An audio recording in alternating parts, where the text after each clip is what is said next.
This is not another Stardew vs Fields of Mistria video. If that's what you're looking for, you might as well click away now. I'm not interested in having these games fight it out for first place in some imaginary competition in my mind. I don't feel that's helpful, because you can enjoy both games without having to think one of them is better. Instead, I want to share my journey with you as someone who has played Stardew for many years and is experiencing Fields of Mistria for the first time. I will be comparing it to Stardew, given they exist within the same niche, and highlighting some of the things I felt were great and other areas where I thought it was lacking. If you haven't been here before, hi, I'm Mo, and for years now I've been making mostly Stardew Valley guides and challenge run videos. In this video, however, I'm going to talk you through my experiences playing Fields of Mistria and giving an honest opinion of my thoughts about the game. Let's get stuck in.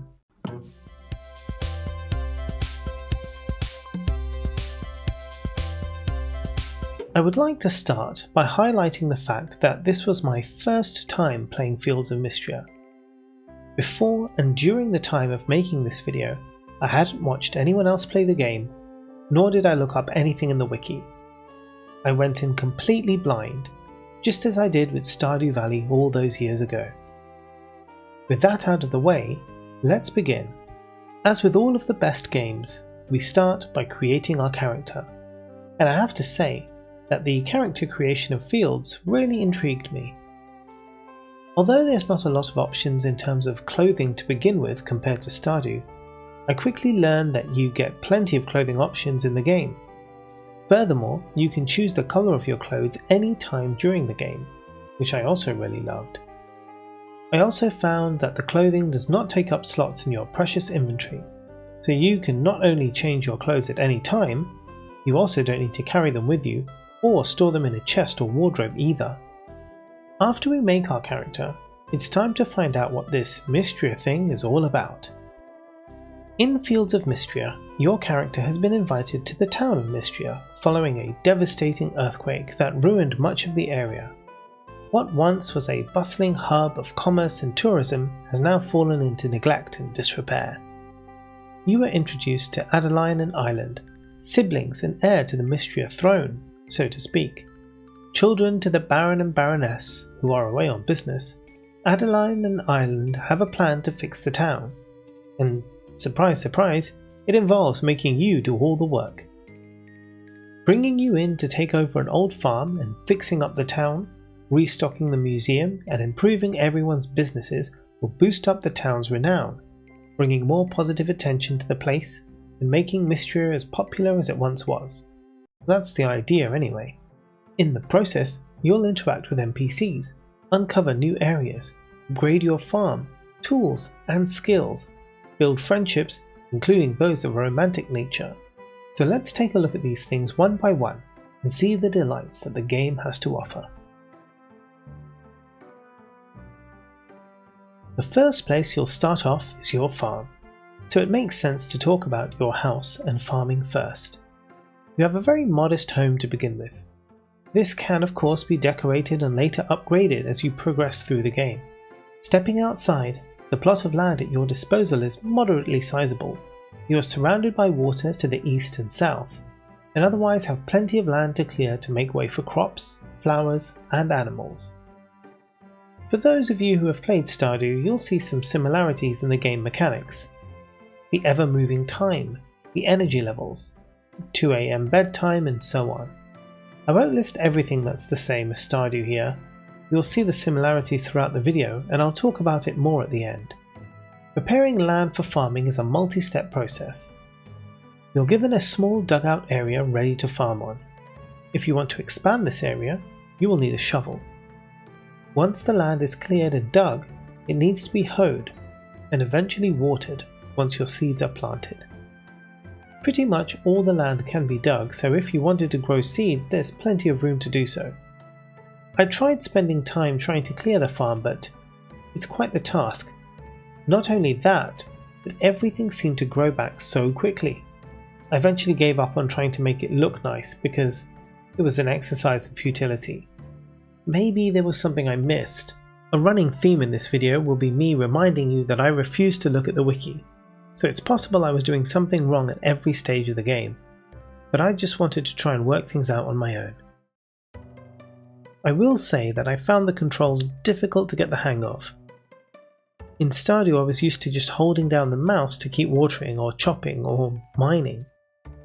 I also would turn on tool hit location so I could see what I was going to hit.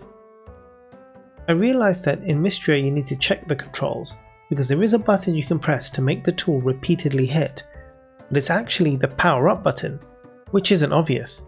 So I swapped those around however, but I still couldn't get the hang of hitting what I wanted. One thing I didn't realise until it was way too late was that your watering can is infinite. I kept going to the well to refill it because why else would there be a well there, right? But no, turns out you never need to refill your watering can. Learn from my mistakes, folks. In terms of buying seeds, there's a general store in town. Stop me if this is starting to sound familiar. It's run by Holt and Nora, and there you can find not only seasonal seeds, but also some basic tools, furniture recipes, and a shipping container, amongst other things. Right away I stumbled across an exciting feature of Fields of Mistria. You can go into a shop any time of day or night, and you can purchase items whether someone is there or not. Realistic? No way, but less annoying than standing out Pierre's shop on a Wednesday waiting for 9 AM only to realise he's closed? Heck yeah! As we're on the topic of your farm, although it's not farming related, you get a pet in your first few days, which you can change at any time you want by the way. And what's more, you can set your pet to complete daily tasks for you, like fetching wood. Time to put that freeloading dog to work.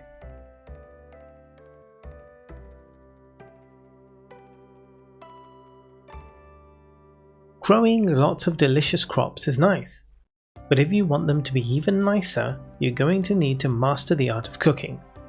By that, I mean unlocking the kitchen at the Sleeping Dragon Inn, the town's local saloon where everyone gathers frequently. Once you've unlocked cooking and acquired some recipes, which you can buy and receive as rewards for completing tasks for various NPCs, you'll be able to throw your stuff in the pot, wait a bit, and voila, noms are served. You'll also be able to purchase a kitchen of your very own, so you don't need to travel to the inn to cook. But when you're first starting out, it's a great way to get higher energy food for yourself. What I found very interesting was the mechanic around cooking, and actually around anything you want to make, and that is the time taken. Instead of the item being ready instantly, it takes a certain amount of time to make. When you start making something, it will tell you how long in the day it will take. Time is then sped up and your item is ready. If you try to make things that will take you into the 2 AM curfew, it won't allow you to do so. Once you boost Mistria's renown a little bit, the mines will be open for you, and you'll need a pickaxe, weapon, and some food as a bare minimum when you go in. The mines are pretty easy to navigate. Each floor has a bunch of rocks and some enemies, and hidden somewhere beneath these rocks is a ladder leading you down to the next level. Every 5 floors there's an elevator that you can use for quick access to that floor again. Wait a minute, where have I seen this before? I don't want to spoil too much around the mines, as one of the main storyline features are tied to mine exploration. Needless to say however, the mines will give you the materials you need for building tools, and so you'll likely find yourself spending a fair amount of time down there. Furthermore, you'll find items here for the museum, more on that in a bit. The enemies in the mines are quite fun. They each have their quirks and combat mechanics which may take a moment to learn, but they're easy enough to defeat, or just run past if you want. The deeper you go, the more difficult they get, so be sure to upgrade your weapons alongside your pickaxe. For those of you who have played Animal Crossing, you'll find the fishing in Mistria very similar. Looking for fish shadows and then casting your line, picking up the fish as they bite. It's all pretty straightforward, unlike Stardew's fishing, which is an exercise in self-control and perseverance. Another really cool feature in the water in Mistria are these little whirlpools. At first I thought they were like the bubbles in Stardew, a place to get more fish, but no, these are dive spots because, yeah, in Mistria not only can you jump, but you can jump into the water and swim. Diving down these whirlpools can get you fish, treasures or artifacts. I really love this mechanic. Also similar to Animal Crossing is the ability to capture bugs. With a bug net that you get as the story progresses, you can catch bugs. Later on, you'll be able to house your bugs and bees in terrariums and apiaries respectively, which yields produce. Once you've had some time getting used to farming and fishing, getting to know the townsfolk and the lay of the land, it might be time for you to start thinking about raising some animals. Fields of Mistria allows you to house a variety of animals. Aside from the usual cows and chickens and rabbits, there are some more interesting options such as alpacas and capybaras. The way I rushed to get a capybara was unreal. Look at this little guy.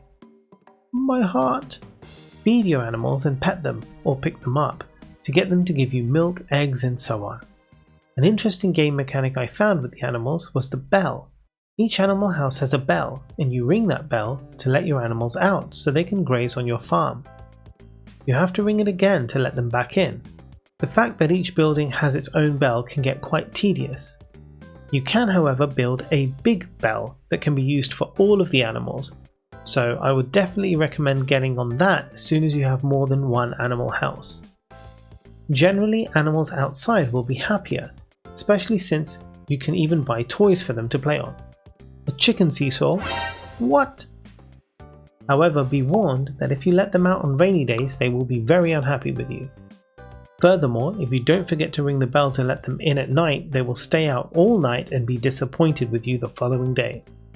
Usually when I make a Stardew video, it's at this point I use my animals to shout out the tier 2 channel members. So why not do the same with Mistria? Honestly guys, thank you so much for supporting this channel. Here are our tier 2 members, all of whom get an animal on my farm. Michelle Romy, Shadow Danny, Bim94, I'm Not a Shrimp, Ams, Addy, and Wrenches Roses. Thank you once again for being super awesome. More on channel memberships at the end.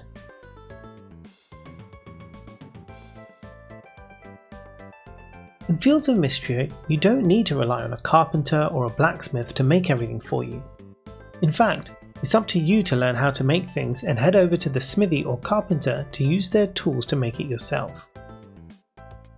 Once you make enough money, you can buy your own woodcrafting workbench and mini forge and craft items from the comforts of your own farm. You can create any number of items, for example multiple pickaxes or multiple swords, and you can sell the ones you don't use, or even create them for the purpose of selling. Additionally, you'll be able to unlock abilities that allow you to imbue your tools and weapons with magic. You heard me, magic. And that's something we really haven't delved into in this review. Yet. Stay tuned. Blacksmithing also lets you create armor. Your character can wear clothing and armor together. Armor can increase your defense or HP, movement speed and stamina depending on its quality and your blacksmithing skill. Given that you can create different kinds of armor and weapons, it makes mining very interesting, as you can create a particular loadout for certain levels of the mines, swapping them out when you want. The Carpenter in Mistria is where you can go to buy various building materials, and also recipes for crafting decor and furniture. It's also where you'll be able to upgrade the size of your farmhouse, buy blueprints for buildings on your farm, and things like a kitchen, crafting table and farm expansions. The crafting table on your farm can be used to create a wide variety of functional and decor items, such as beds, bells, apiaries, terrariums, to teapots, saucepans and fake plants. As with many games of the cozy genre, Mistria has a museum that you can donate items to. Most of the crops you grow, forageables you find, bugs and fish you catch, and artifacts you dig up can be donated to the museum. Donating items and completing bundles gives rewards, which include money, recipes, clothing, and town renown. One of the defining features of Fields of Mistria is the magical element. Many describe the game as Stardew but with magic, and after you progress the storyline a bit, a magical element will be open to you. You will learn spells that you can cast using mana. Your mana slowly regenerates over time, or you can quickly regenerate it with certain foods and potions. The spells are pretty powerful, and I believe even more will be added in future updates. When you level up skills in Mistria, you gain access to the skill tree for that skill. The act of doing an activity will increase the XP in that.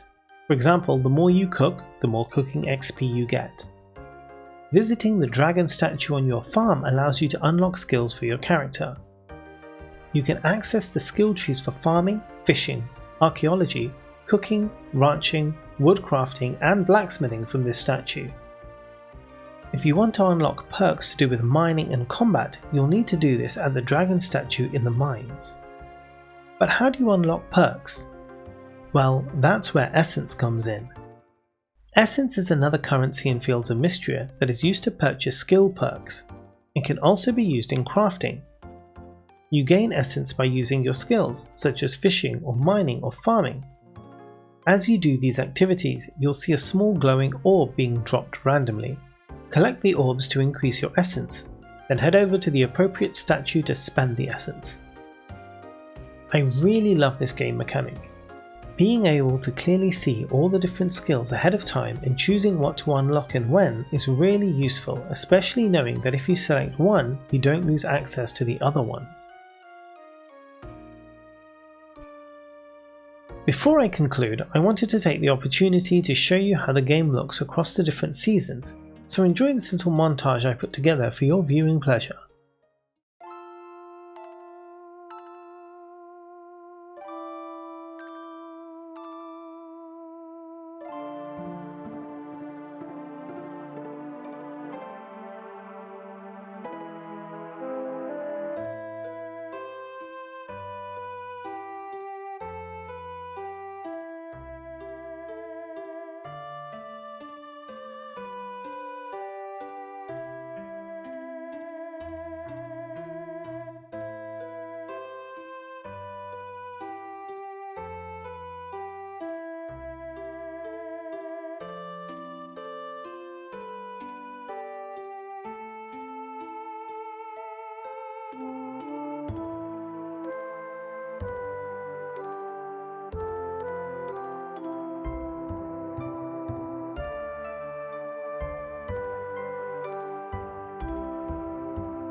While Fields of Mistria is a lot of fun and has many quality of life improvements compared to Stardew Valley, it very much feels as though I'm playing some kind of modded version of Stardew that isn't Stardew. Let me explain. In Stardew, you have to water your crops every day, you have to feed your animals, you have to get things built, you mine, you upgrade tools, and so on.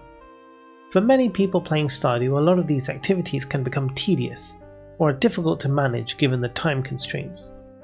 To this end, there are many mods that add quality of life improvements, making all of those tasks easier. Fields of Mistria has designed itself in such a way that you still have to do all the same activities in the same way that Stardew does them, but it gives you the quality of life improvements from the get-go, without needing mods. It really hit me when describing the game to people. I would say, oh, it's like Stardew, but these things are much easier.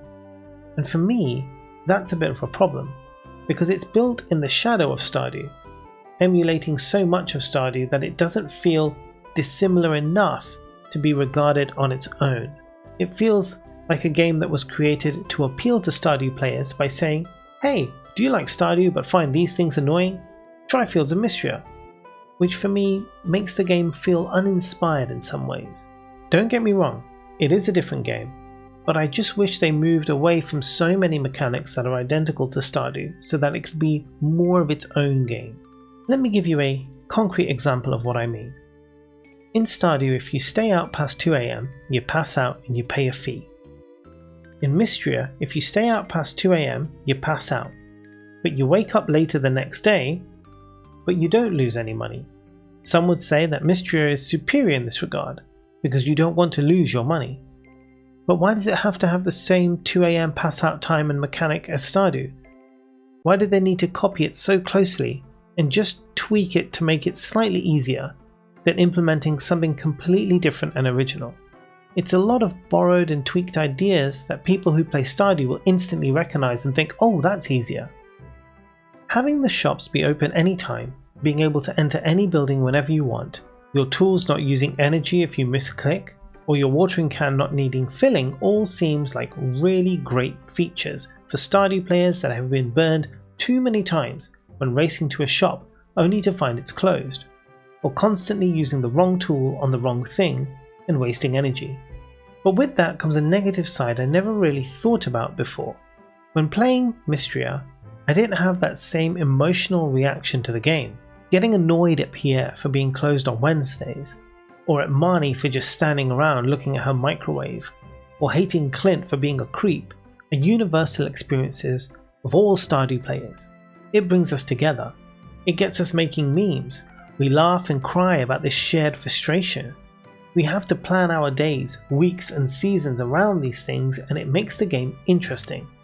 Take all those barriers away, and what you're left with is just, well, something really simple. Not that simple is necessarily bad, but for me I want depth, and I didn't find that with Mistria. It's pretty clear that Stardew was a huge inspiration for Fields of Mistria, but where Stardew tugged on your heartstrings and left you eager to learn more about the intricate backstories of each villager, either completing the community centre or defeating the evil Jojo Mart or going down the capitalist route, Mistria however has this repetitive grind with little to no heart. In order to improve the town you have to increase renown, and to do that you're basically doing a ton of fetch quests. And yeah, there's a lot more of the story for me to progress through, but even playing a year in the game I was left feeling burnt out from the endless back and forth of getting items for renown and having no real impact with my interactions, general friendship levels, or story progression. Speaking of story progression, it's unclear what this is exactly. Am I supposed to max out the town renown? Explore the mines, complete the museum? The direction in this game is hugely lacking, but it is a big game, and I'm certainly not done with it. I'm excited to see what happens the more I delve in the mines and the more I level up friendship with the NPCs. What happens when the town is at full renown? There are some aspects of Mistria that are different to Stardew and they really stand out, which I loved. For example, the ability to jump, swim and dive for treasure. I love that you can craft your own tools, weapons, armor and buildings. Furthermore, you can have multiples of these and make tools and armor magical. It's a very exciting departure from Stardew and it makes the game a lot more intricate and interesting to figure out. By far my favourite mechanic in the game is the essence and skill tree progression. I love that I get to decide what I want to unlock and when. There are many choices and I eventually can have them all. I don't have to choose between this or that like in Stardew. It's really important to take everything I've said here with a pinch of salt because the game isn't finished yet. There is still more content to come, so it feels harsh to judge it early on. Maybe I'll come back with another playthrough video after it's been properly released and see what's changed. If you're playing Fields of Mistria and have some thoughts you'd like to share, please leave a comment below and let me know how you're finding the game. Before I go, I just wanted to take a moment to give a massive shout out to all the channel members. You can see their names on the screen now. Their continued support really helps in keeping the channel going. If you'd like to become a channel member for as little as 99p a month, click join now below. Thanks so much for watching and I'll catch you again next time.